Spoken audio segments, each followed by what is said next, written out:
তুমি একো ক্ৰাইম নকৰাকৈ পুলিচে তোমাক থানাত বহাই ৰাখিব পাৰে নেকি? হয়, পুলিচে কেতিয়াবা তোমাক থানাত বহাই ৰাখিব পাৰে যদি পুলিচে ভাবে তুমি এটা ক্ৰাইম কৰিব গৈ আছা বা বহুতখিনি চান্স আছে তুমি এটা ক্ৰাইম কৰাটো।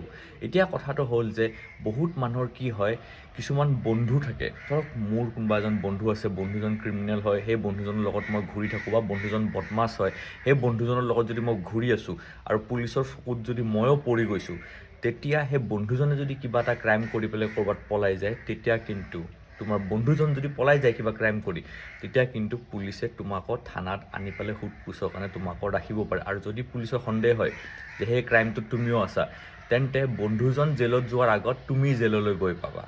সেইকাৰণে এটাই কথা যে এনেকুৱা বন্ধুৰ পৰা দূৰত থাকিবা যিবোৰ বন্ধুৰ কিবা ক্ৰিমিনেল ৰেকৰ্ড আছে বা তেওঁ নিজে ক্ৰিমিনেল হয় বা তেওঁ ক্ৰিমিনেল কামবোৰ কৰি থাকে, হেবিচুৱেল অফেণ্ডাৰ হয় তেওঁ।